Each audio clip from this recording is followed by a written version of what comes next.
Mrs खरे Lalbagh girls inter college के YouTube channel पे आप सभी का स्वागत करती हूँ। आज मैं क्लास 12 के लिए फिजिक्स सीरीज का पार्ट 171 लेके आई हूँ। आज मैं बताऊँगी coherent sources and sustain interference of light.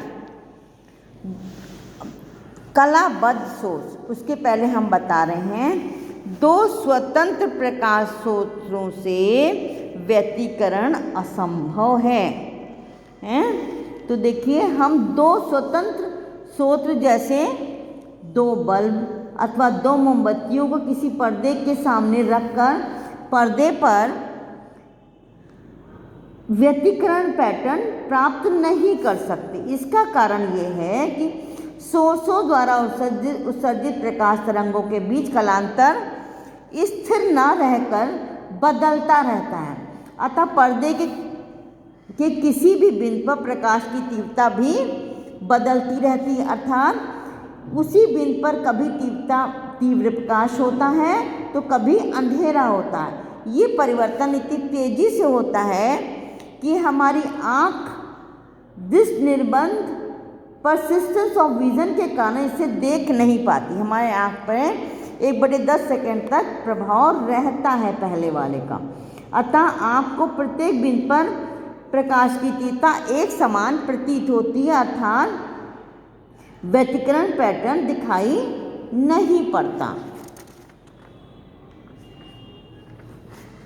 अब आइए, उसके प्रत्येक प्रकाश सोर्स में असंख्य परमाणु होते हैं तथा ये परमाणु प्रकाश के ही सोर्स हैं। किसी क्षण कुछ परमाणु प्रकाश उत्सर्जित करते हैं तो किसी क्षण जो है कुछ अन्य परमाणु प्रकाश उत्सर्जित करते हैं। इस प्रकार ये प्रक्रिया चलती रहती है।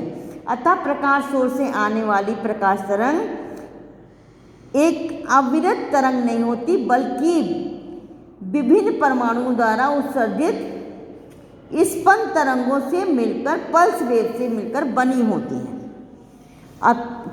चूंकि सोर्स का प्रत्येक परमाणु स्वतंत्र रूप से तरंग उत्सर्जित करता है, अतः प्रकाश सोर्स से आने वाली परिणामी तरंग की प्रारंभिक कला केवल एक चांस पर निर्भर करती है। अतः तरंग की प्रारंभिक कला समय के साथ साथ परिवर्तित होती रहती है। तो हम दो स्वतंत्र सोर्स से प्रकाश सोर्स लें तो उनके द्वारा उत्सर्जित तरंगों की कलाएं एक दूसरे से स्वतंत्र रहकर बदलती रहेंगी, अर्थात उनके बीच कलांतर स्थिर नहीं रहता। तो व्यतिकरण पैटर्न जो है प्राप्त नहीं हो सकता। कभी उस बिंदु पर उजाला होगा, कभी उस बिंदु पर अंधेरा होगा, लेकिन परसिस्टेंस ऑफ विजन के कारण हमें सब एक समान इंटेंसिटी प्रतीत होगी। यदि हम किसी प्रकाश के एक ही मूल सोर्स से दो सोर्स बना लें तो एक सोर्स की कला में परिवर्तन होने पर साथ में दूसरे की कला में भी वैसा ही परिवर्तन हो जाएगा। इस प्रकार ऐसे स्रोतों को जिनके बीच कलांतर नियत हो, अर्थात समय के साथ ना बदले, उसको कहते हैं कलाबद्ध सोर्स या कोहेरेंट सोर्स। कलाबद्ध सोर्स या कोहेरेंट सोर्स ऐसे सोर्सों को जिनके बीच कलांतर नियत हो या समय के साथ ना बदले कलाबद्ध सोर्स या कोहेरेंट सोर्सेस कहलाते हैं। ठीक है। अब देखिए, प्रकाश में व्यतिकरण देखने के लिए कुछ शर्तों का होना आवश्यक है। वो शर्त क्या है? प्रकाश के दो स्रोतों से निकलने वाली तरंगों की कलाओं का अंतर स्थिर रहना चाहिए। यदि एक तरंग की कला में परिवर्तन हो तो तुरंत दूसरी तरंग की कला में भी ठीक उतना ही परिवर्तन हो जाना चाहिए।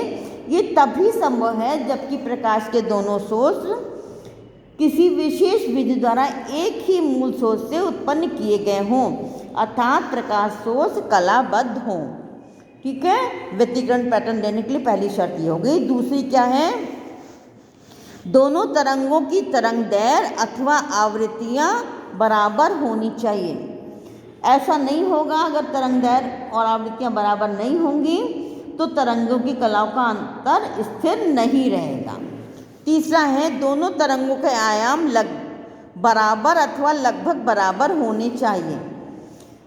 जब आयाम बराबर होंगे तभी कुछ बिंदुओं पर पूर्ण अंधेरा होगा, तो आपको कंट्रास्ट अच्छा मिलेगा। ठीक है।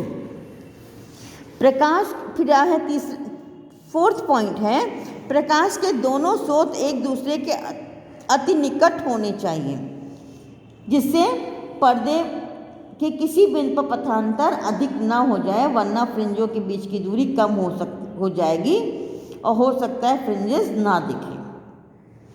तो दोनों सोर्स एक दूसरे के निकट होने चाहिए। अभी आप देख लेंगे कि क्यों ऐसा कह रहे हैं हम। दोनों प्रकाश स्रोत अत्यंत संकीर्ण होने चाहिए। यदि ऐसा नहीं होगा तो फ्रिंजों में ओवरलैपिंग होगी, जिससे कि फ्रिंजें स्पष्ट नहीं होंगी। ठीक है, ये आपकी प्रकाश में व्यतिकरण के लिए शर्तें हैं, ये पूछी जाती हैं। आज के लिए बस इतना ही, मिलते हैं नेक्स्ट बार।